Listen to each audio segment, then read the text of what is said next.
أشهد أن لا إله إلا الله وحده لا شريك له شهادة تنجي قائلها من عذاب النار، وأشهد أن محمدا عبده ورسوله وصفيه وخليله من خلقه محمد بن عبد الله، أفضل من صلى وصام وطاف بالبيت الحرام صلى الله عليه وعلى آله وصحابته الكرام. أيها المؤمنون، إن أصدق الحديث كتاب الله، وخير الهدى هدى محمد صلى الله عليه وسلم، وشر الأمور محدثاتها، وكل محدثة بدعة، وكل بدعة ضلالة، وكل ضلالة في النار. Atenderezebwa Allah subhanahu wa ta'ala nyini matendo yoyo Allah yekawaniridde entunuusi zaffe nasiyatina biyadihi wa huwa ala kulli shay'in kadir. Obulamu bw'ebitonde byonna bukwatiridde Allah, wa huwa almustahiqu lil ibada, yasaanibwa Allah okubeera nga asinzibwa. Wama yu'badu min dunihi yu'badu bil batil, byonna ebisinzibwa awatali ye bisinzibwa mu bukyamu. Tumusaba Allah subhanahu wa ta'ala asooka okusaasira n'emirembe biddeeri Nabbi Muhammadin sallallahu alayhi wa sallam, eyafuuka ensonga Allah gwe yatuma eri ensi eno, eri ebitonde byonna, liyukhrijana min dhulumati aljahli ila an-nur, n'atujja mu kizikiza eky'obutamanya n'atuteeka mu kitangaala eky'okutegeera Allah waffe nti yasaaniddwa okubeera nga asinzibwa. Wama khalaqtu al-jinna wal-insa illa liya'budun, atutegeeza Allah mu Qur'ani y'ekitiibwa, teriyo kyatonza muntu, tetwajja ku nsi kuno lwa kirala. Allah atutaddewo akaseera mu duniya muno akatono ennyo, buli omu katamanyi agenda kuwangaala kiseera ki, naye akaseera Allah kakuwadde mu butono bwako, mu mpangaala yo gy'olaba nti owangadde emyaka egiwerako, sinza Allah otuuke mu maaso ga Allah nga Allah akusiimye. Ekyo ekyatonze ebitonde byonna n'amajinni gonna, nga Allah subhanahu wa ta'ala bw'ategeeza mu Qur'ani y'ekitiibwa, wama khalaqtu al-jinna wal insa illa liya'budun, saatonda amajinni n'abantu okujjako okubeera nga basinza Allah subhanahu wa ta'ala. Ekiragiro ekyasooka okukka mu Qur'ani y'ekitiibwa mu suratul Bakara kyali kiragira abantu kubeera nga bategeera Allah. Ya ayyuha nnas u'budu rabbakum alladhi khalaqakum walladhina min qablikum la'allakum tattaqun. Allah yagaa nti abange mmwe abantu mwawule Allah, mumusinze Allah ye yabatonda oluberyeberye. Otunaaba tusinzizza Allah nga Allah bw'ayagala, tugenda kubeera nga tuyingidde mu abo abatya Allah subhanahu wa ta'ala. Nsaba okusaasira n'emirembe bidde eri Nabbi Muhammadin sallallahu alayhi wa sallam, yatugira n'ekitangaala kino eky'eddiini eno y'Obusiraamu. Baganda bange, teriyo kisinga bulungi nga Busiraamu. Ne bw'oliwangaala mu bulamu hayatun rafahiya, obulamu obweyagaza, abantu bonna bwe balaba nti ddala gwe owamala, naye nga tolina kyengera kya Busiraamu. Ebyengera ebyo abantu bye balaba tebiba na makulu. Ekyengera ekiri waggulu w'ebyengera byonna by'olina okukeeranga okusaba Allah laylan wa nahara, emisana n'ekiro, Allah kuteeka mu Basiraamu. Allah kukujjulula ng'oli Musiraamu. Man amila salihan min dhakarin aw untha wa huwa mu'min yagamba Allah nti buli yenna akola omulimu omulungi agukoze musajja gukoze mukyala wa huwa mu'min naye nga mukkiriza nga musiraamu tasobola kuba mukkiriza okujjako nga musiraamu tasobola kubeera mukkiriza okujjako nga musiraamu naye Allah yagamba falanuhiyannahu hayatan tayyiba obulamu obulungi bwe tunoonya okweyagala okulungi kwe tunoonya kwe tulengera mu bantu kubeera ng'oli musiraamu ositudde shahada kalimatu la ilaha illa Allah ekigambo ekyo ekya la ilaha illa Allah li ajaliha olw'obukulu bwakyo khulikati samawati wal ard kwe kutondebwa kw'eggulu n'ensi khulika al jinnu wal ins kwe kutondebwa kw'abantu n'amajinni li ajali kalimati shahada olw'ekigambo kya la ilaha illa Allah obukulu bwakyo kalimati tawhid khulikati al janna wan nar okutondebwa kw'ejjana n'omuliro kuyimiridde ku kigambo ekyo kya la ilaha illa Allah beesiimye abakirina beesiimye abakinywezezza ne bakikakasa mu bulamu bwabwe nti asinzibwa mu byonna ebiriwo ye Allah yekka ne batasinza kirala kyonna yagamba nabbi Muhammadin sallallahu alayhi wasallam man kana akhiru kalamihi fi dunya la ilaha illa Allah dakhala aljanna Allah gwayamba nafundikira n'ekigambo ekyo ekya tawhid ekya la ilaha illa Allah Allah agenda muyingiza ejjana baganda bange munyweze obusiraamu baganda bange tunyweze tawhid okwawula Allah ibada zonna ze mulaba mu busiraamu ziyimiridde ku tawhid tunuulira emikolo gya hijja ne umra e Makka gyonna gya tawhid tunuulira nabbi Ibrahim okuyimirizaawo ennyumba ya Allah Kaaba tawhidillah kwawula Allah Jibrilu ajja amuyigirize manasikul hajj emikolo gyonna egya hijja li ajali tawhid kwawula Allah olaba abalamazi bonna ababeera e Makka mu umra ne mu hijja batongoza buwomu bwa Allah labbayk Allahumma labbayk labbayk la sharika laka labbayk inna alhamda wan ni'mata laka wal mulk la sharika lak tawhid nawe Allah gwawadde ku nsi kuno ogenze Makka togenze Makka Allah akutadde mu ofiisi ez'enjawulo nyweze eddiini yo oginyweze ne mbaana nyweze eddiini yo giteeke ne mbaana ekiraamo kyonna ky'owandiise kyolekera abaana banywereze ku ddiini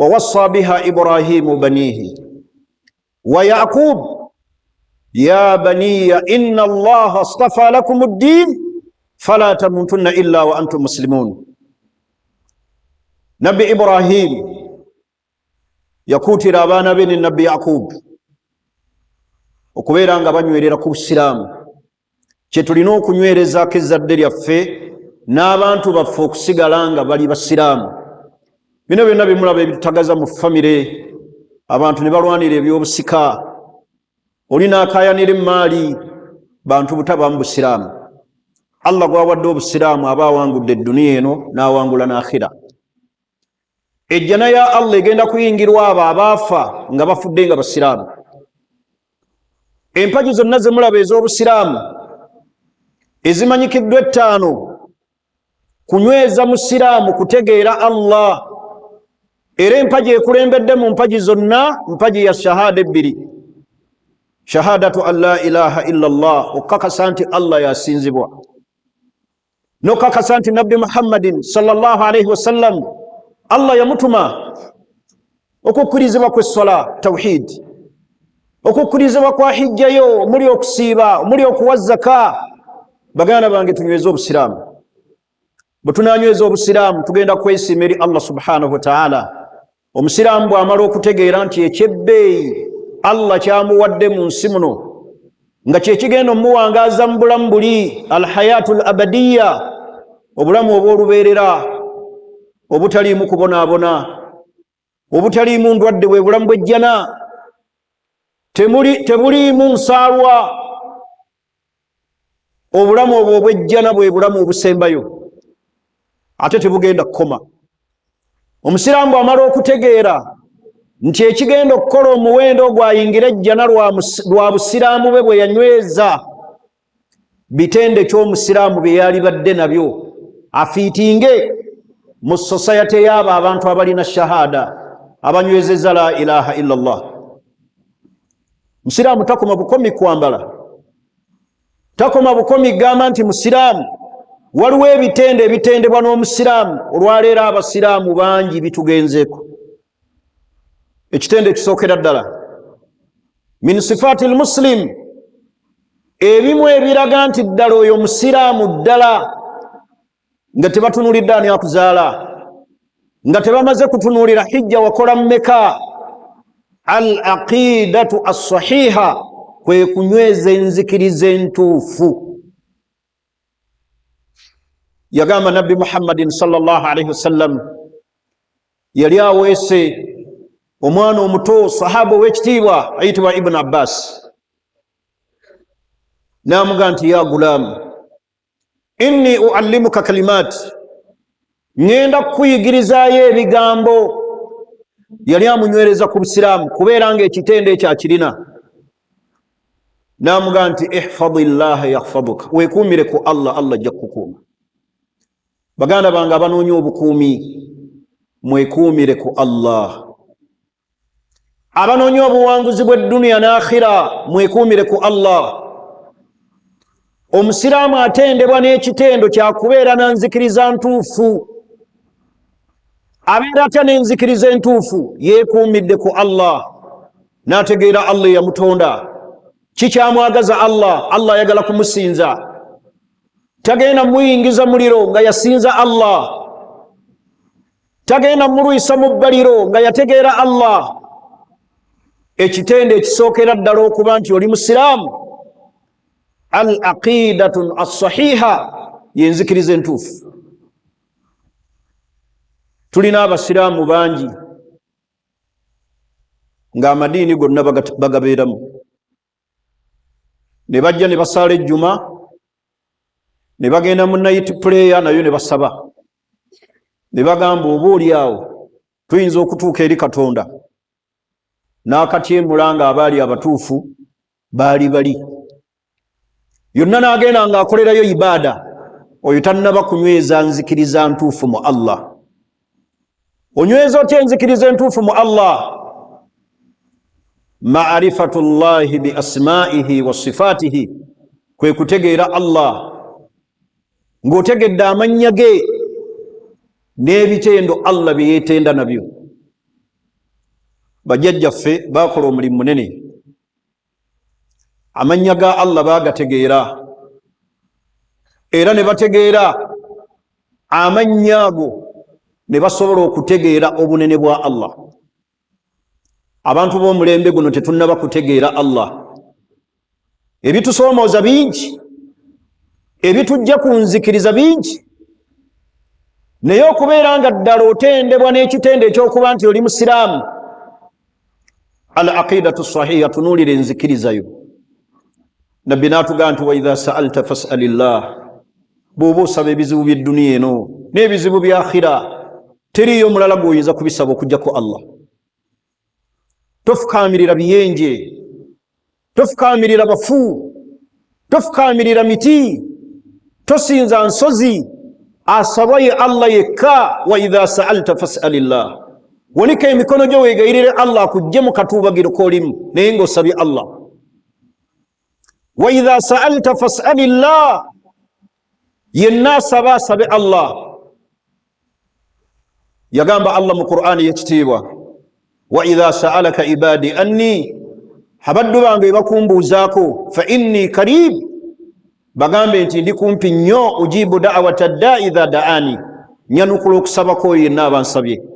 Ne Allah n'agamba falyastajibu li waliyu'minu bi, baanukula omulanga gwa Allah, waliyu'minu bi, ate bakkirize Allah.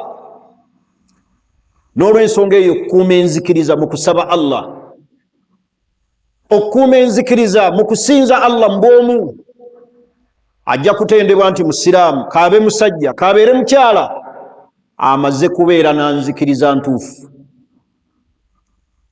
etaliimu birala byonna. Olwaleero ekisumbuwa abantu baffe, buli omu atunule mu famire mwazaalibwa alabe abantu we bavudde ku ddiini olw'enzikiriza embi abantu ze balina, ne tutuuka n'okulowolereza Allah obubi. Naye bw'oba oyagala Allah akusiime era obeera omusiraamu owaddala, kuuma ekitende ekisookera ddala mu bitende birina okutendebwa nabyo, kubeera na nzikiriza ntuufu. Kuuma enzikiriza mu Allah. Oyagala Allah akkirize hijja, al aqida. Oyagala Allah akkirize sola, al aqida, kukkiriza Allah kumwawula, okufa nga oli musiraamu, okufa nga ofiiridde ku la ilaha illa Allah.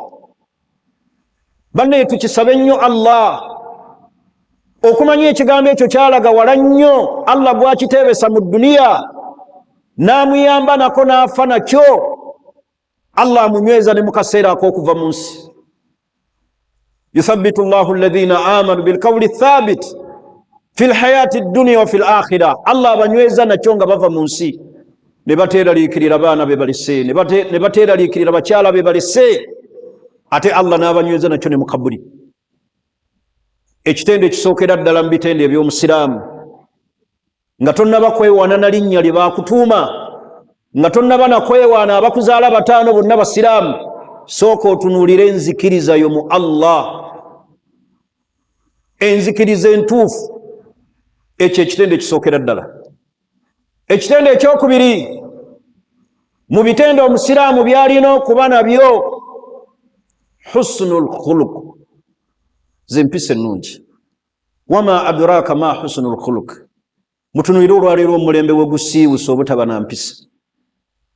Naye athqal ma yakunu fi mizaani al-abdi, ekigenda okuzitoya minzaani y'omuddu yenna, kabeere musajja kabeere mukyala, husnul khuluq, kubeera n'empisa ennungi.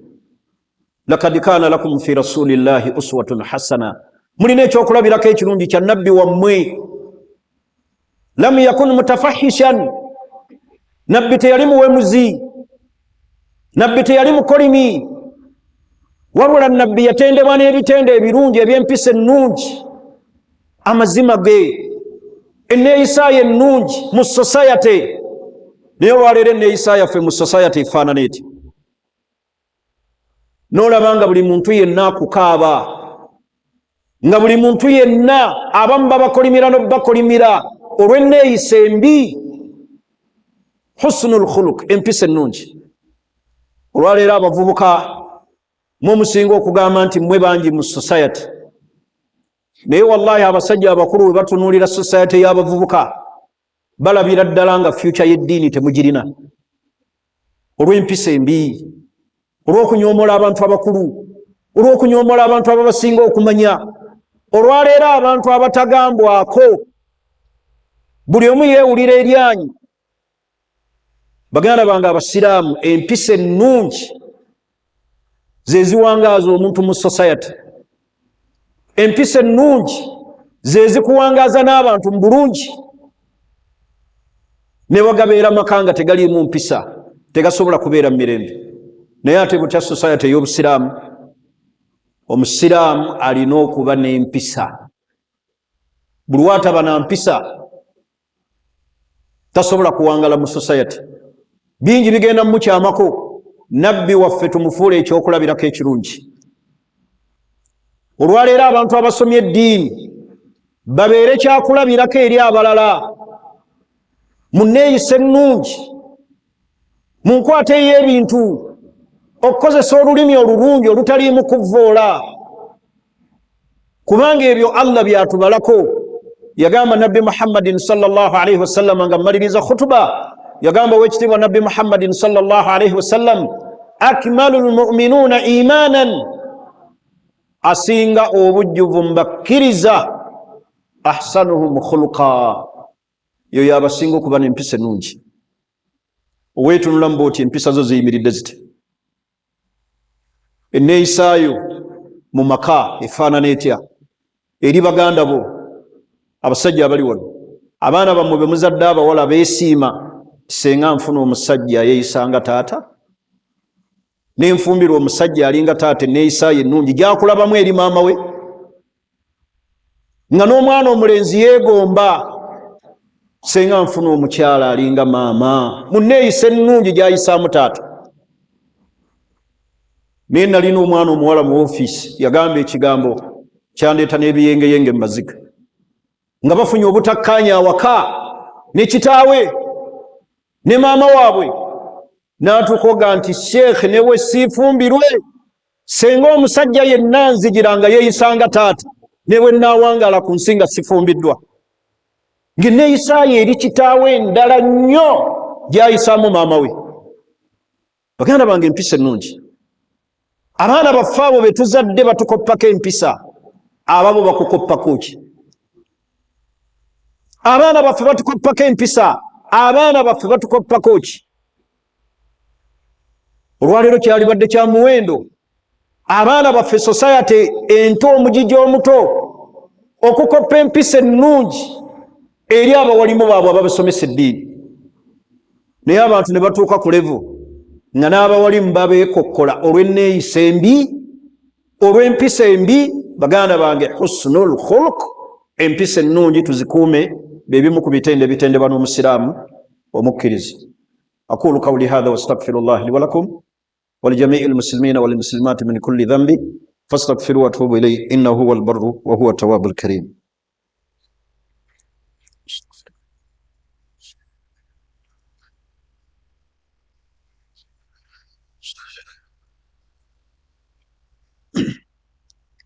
Alhamdulillah wassalatu wassalamu ala rasulillahi sallallahu alayhi wasallam. Nziramu okubakuutira okutya Allah, twetegekere ffenna olunaku lwe tugenda okusinkana Allah. Tunyweze eddiini yaffe eno Obusiraamu, yeddiini ey'amazima, yeddiini y'abannabbi. Allah gye yatusiimira mu madiini gonna n'atusiimira eddiini Busiraamu. Alyawma akmaltu lakum diinakum wa atmamtu alaykum ni'mati wa raditu lakum al-islaama diina. Tufeeyo nnyo okulaba nga tutegeera eddiini yaffe eno y'Obusiraamu. Buli omu yeetegekere olunaku lwagenda okusinkana Allah. Tukole emirimu emirungi eginatuusa eri Allah. Abantu Allah bawadde obusobozi, mugende Makka mulambule ennyumba ya Allah, mukole umura, mukole hijja. Wallahi gye emirimu Allah gyagenda otuwaamu empeera. Musaale nnyo laylan wa nahari, misana n'ekiro, essola ez'obwetteeka, essola eza sunna. Faayo nnyo ku swala, faayo nnyo ku ddiini yo, faayo ku mirimu gye watuusa okuwa zaka giwe. Olwaleero mulaba baganda baffe abanoonya n'ekyokulya nga tebakirina, abagobeddwa ku makubo ku nguudo, bali mu mbeera ey'obuzibu, empangaala yaabwe enzibu. Batuuka ekiseera ne baggwamu essuubi, oli n'atuuka n'okwegomba okuva mu bulamu obw'ensi. Allah bawadde omugabo nga musobola okuwa zaka, mugiteeke mu bitongole by'Obusiraamu, mugiteeke mu famire zammwe edduukirire baganda bammwe Abasiraamu. Tufeeyo nnyo eri eddiini, mukole emirimu emirungi Allah gy'ayagala. Eddiini yaffe eno mufeeyo nnyo ku bintu bisatu bikulu. Ekisookera ddala arkaanul Islam, empagi z'Obusiraamu zonna muziteeke mu nkola. Nga Ibn Umar bwe yagamba nti buniya al-Islaamu ala khamsin, yagamba nabbi mu hadisi Ibn Umar, Obusiraamu bwazimbibwa ku mpagi ttaano: shahadatu an la ilaha illa Allah, okwawula Allah, okakasa nabbi nti ye nabbi ow'enkomerero, wa ikamatu ssala, okuyimirizaawo essola mu biseera byayo, temulagajjalira essola, temusenguka essola, teweebeerawo embeera yonna ekujja ku ssola. Essola ekubalibwako ebbanga ly'omala ng'okyalina amagezi. Okusiiba, omuli okuwa zaka, okugenda e Makka okulambula ennyumba ya Allah. Bangi Allah abawadde obusobozi, naye olinaaga nti tebannaba kummatiza bulungi, tebannaba kummatiza bulungi. Onoomatira oti? Baganda bange, tukole emirimu emirungi. Empagi z'eddiini ettaano tuzitwale nga kikulu. Ekyokubiri, empagi ez'obukkiriza tuzinyweze mu Allah. an tu'mina billah wa malaikatihi wa kutubihi wa rusulihi wal yawmil akhir. Kiriza Allah, okkiriza bamalayika be n'ebitabo bye, kiriza olunaku olwakhira tuwaliyo okuzuukira tugenda kusinkana Allah. Baganda bange tunyweze ekisemberayo ddala mu bitende by'omusiraamu nga mmaliriza khutuba alhaya. Bannange ensonyi tuzitwale nga kikulu. Olwaleero mulaba abantu ensonyi zituweddemu olwa social media. Baana abawala beeyambula, abavubuka bali okubawemula, bapulezenta bali okubaleeta abantu bawemula we boogera buli kigambo.